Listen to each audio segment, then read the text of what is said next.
Right, boys and girls, I'm going to start this video off by taking a direct lift from another of our local newspapers.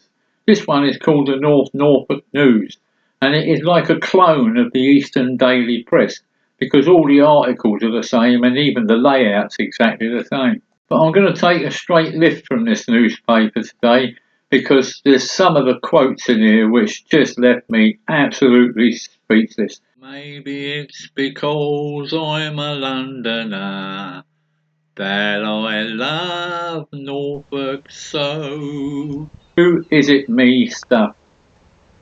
Now here we go then. This episode is about education.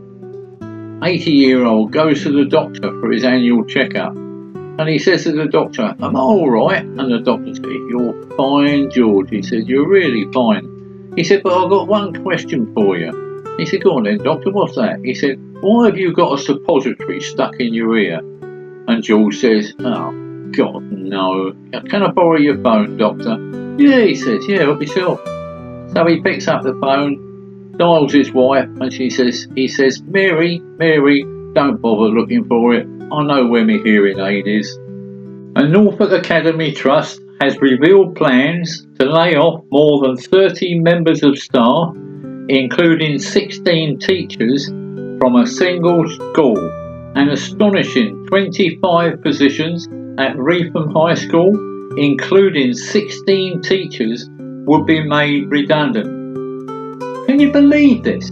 Absolute believe it. Now here's a direct quote from Louise Lee, Chief Executive of the Trust, said that the organisation was facing significant financial challenges and that pressure was on its budget was immense. Is it me? You've just spent £38,000 trying to silence some noise from a heat pump attached to that school to satisfy a couple of neighbours who said that the bloody thing is too loud and keeping them awake. Surely the manufacturers of these machines know how loud they are, and surely the installers of the machines know how noisy they are. Is nobody got a voice? The woman goes on to blame the government for not providing enough funding to keep the schools going, but worse than that, you won't believe it, she's blamed the declining birth rate in Norfolk. Apparently, we're not having enough children to keep all her staff employed. Can you believe this rubbish? So what have you got? 16 teachers sitting in the staff room all day with nothing to do? Well, let me tell you something, madam, because I know. A quality teacher forms a bond with his pupils. He or she helps them to grow and to flourish. You rip them out just at their formative time and you will cause irreparable damage. And now, this quote. Listen up, people. The support of our pupils and their education remains at the heart of all we do, and we are doing everything we can to minimise the impact for our students and their families. If it ain't bad enough that they spent $38,000 putting a couple of straw bales or similar around these heat pumps, they go on to spend another £12,000 on acousticians. Now what the hell is an acoustician? Somebody who comes along and listens to it for 12 grand? Now when I was 10 years old, my father fell seriously ill. He recovered okay, but the recovery was a long process, and as a result I was sent away to my aunt in Norfolk to stay with her to give my father respite, which is fine, and I went to school at a local country school. And it wasn't unusual for the teacher to say, "Davy, can you go and get another bucket of coal?" Now there's an expression you're never going to hear again, are you? Now my aunt's house was about 2 miles away from this little country school, and me and my mate who came from the same area, we used to cycle to school every day and obviously cycle home. But one year the snows came, and it was about 2 to 3 foot thick in places. So what did we do? We tied tennis rackets to the bottom of our shoes so that we could walk on top of the snowdrifts to make it to school. Nowadays, 3 snowflakes fall and they shut the school for a month. Now at the time, of course, I'd come from a big old Victorian primary school in Hackney in East London. Thousands of kids, I think there's about 2,000 kids in that school, and they would come from all colours, races, religions, fat and thin. But the classes, well, they were of one age, so you had a class of 8-year-olds and a class of 9-year-olds and so on. But when you moved to a country school like that, it wasn't the same.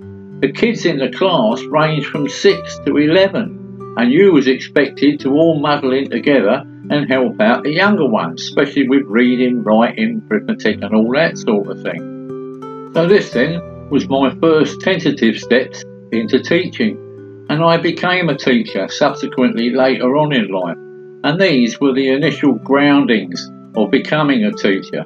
Absolutely wonderful, wonderful life. You see, my London education was far in advance of the country education, so I was able to impart a lot of my stuff onto these younger kids.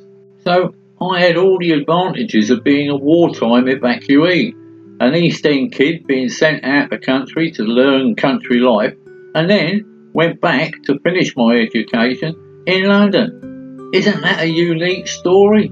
My auntie was estate secretary to a large country estate in mid-Norfolk, so I, as a little boy, got to see everything. There was a stud farm there where I was able to watch horses being foaled and so on, and the grooming. They had a hunt, so the foxhounds used to run. Then there was the sawmill that used to cut the lumber. All of this went on in my little young life. Now there's an education for you. I believe that in some cases, some kids in East London should be sent on a sort of sabbatical to a country school, if those country schools still exist, which I doubt very much. Later in life, when I was 19, I had a mate. Oh, and he was a real tearaway. He was always getting into trouble with the police and getting into trouble with neighbours, all sorts of things. He was a real tearaway. And then one day he says to me, "Davey, I'm joining the army." And he did. He was gone. A year later, a different man came into that pub, let me tell you. He must have grown 2 feet. Honestly, you've never seen such a miraculous change in all your life. So, there again, another form of education that was destroyed by this country. It was called national service. I know what people say, but those young boys that went into national service came out men, and they are the men that built the country from then on. Back in the 50s, of course, it wasn't rare for judges to sentence a young tearaway to the options of you can go to prison for 6 months or you can go and work on the railways. What's it to be? And of course, for that young man, there was the start of his adult education. Because like military service, once he joined the railways as a cleaner, the real bottom rung of railway, he became into the company of men, and they educated him very quickly indeed. 50 years ago, I was a tourist coach driver in London, travelled all over the UK and Europe, intercontinental ballistic coach driver. But then I decided I'd had enough of the smoke and relocated to Norfolk, mid-Norfolk, and I needed a job. And I got a job. I got a job with Norfolk Education Committee, looking after the school buses and driving one. The job paid £39 a week. There you go, £39 a week. I'd left a job in London that was paying me 200 to 250, and then I had to survive on £39 a week. And for the next couple of years, I loved every minute of it, every second of it. And I'm going to tell you some of the stories in the next episode. Davey, are you going to take the kids skiing? Nah, I've been sliding downhill for years. Now, I was attached to a big school in North Norfolk. That's exactly where I kept all the coaches and the buses and looked after them there. One day, the headmaster of the school comes to see me. He said, "Is there any chance you can look after this young man? His name is Jack, and he's been expelled from every class in the school. He's no good, he's useless. Can you find him something to do?"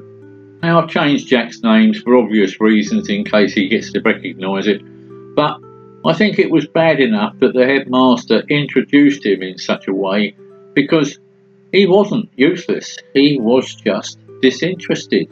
I'll tell you more about Jack and some of the adventures in the next episode.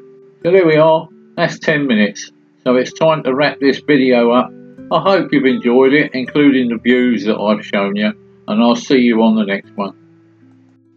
So, I get an awful lot of things just walking up and down.